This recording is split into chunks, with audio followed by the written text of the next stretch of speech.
దేశంలో రిజర్వేషన్లను తీసేందుకు మోదీ కుట్రలు చేస్తున్నారని తెలంగాణ సీఎం రేవంత్ రెడ్డి ఆరోపించారు. నిజామాబాద్ జిల్లా కోరుట్లలో నిర్వహించిన జనజాతర సభలో బీజేపీపై రేవంత్ రెడ్డి నిప్పులు చెరిగారు. రిజర్వేషన్ల గురించి మాట్లాడబట్టే తనకు ఢిల్లీ పోలీసులతో నోటీసులు ఇప్పించారు అని ఫైర్ అయ్యారు. ఇక తెలంగాణకు కేంద్రం నిధులు ఇవ్వాలని కోరితే ఇప్పటి వరకు ₹1 నిధులు ఇవ్వలేదు అని మండిపడ్డారు.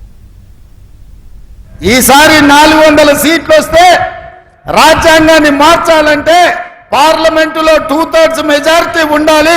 అందుకే 400 సీట్లు తీసుకొని రాజ్యాంగాన్ని సమూలంగా మార్చి రిజర్వేషన్లను రద్దు చేయాలని ఈరోజు ఆర్ఎస్ఎస్ బీజేపీ కుట్రలో భాగంగా ఈరోజు వాళ్ళు ప్రయత్నం చేస్తున్నారు.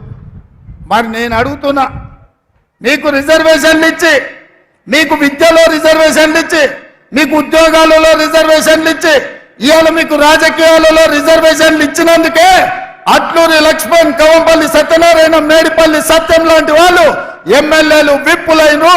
దామోదర్ రాజ నరసింహ గారు మంత్రి అయినరు, బట్టి విక్రమార్క గారు ఉప ముఖ్యమంత్రి అయినరు, బలరాం నాయక్ గారు కేంద్ర మంత్రి అయిండు, సర్వే సత్యనారాయణ గారు కేంద్రంలో మంత్రి అయిండు.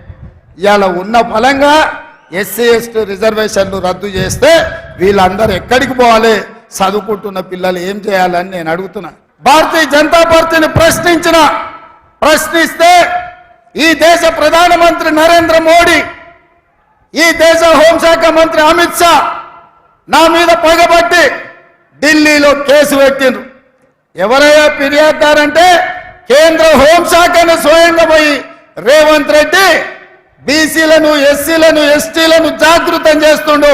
వాళ్ళ రిజర్వేషన్ల రద్దు మీద ఊరూరు తిరిగి ప్రచారం చేస్తుండు. ఆయనను అర్జెంటుగా అరెస్టు చేయాలని ఢిల్లీలో కేసు పెట్టారు. నేను అడుగుతున్నాడు నా మిత్రుల్ని, ఒకవేళ నేను మాట్లాడింది తప్పైతే ఈడ బీజేపీ నాయకులు లేరా? ఈడ మీ ఎంపీ ధర్మపురి అరవిందే బీజేపీ కదా, పక్కన బండి సంజయ్ బీజేపీ కదా, ఆ పక్కన కిషన్ రెడ్డి గారు కేంద్ర మంత్రి కదా. తెలంగాణలో ఎందుకో కేసు పెట్టలేదు, ఎందుకో ఫిర్యాదు చేయలేదంటే ఈడీ, ఇన్కమ్ ట్యాక్స్, సిబిఐ కాదు, ఈ రోజు ఢిల్లీ పోలీసులను కూడా ఉపయోగించి మనల్ని భయపెట్టాలని చూస్తున్నారు.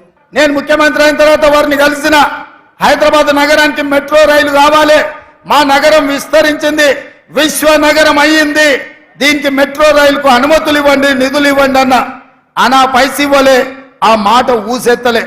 మూసీ రివర్ ఇవాళ మురికి కూపంగా మారింది.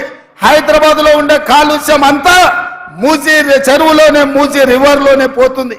దాన్ని ప్రక్షాళన చేసి మూసీ రివర్ ఫ్రంట్ చేయాలి, మూసీ రివర్ డెవలప్మెంట్ ఫ్రంట్ కావాలి అని అడిగిన, ఏమాత్రం ఇయ్యలేదు.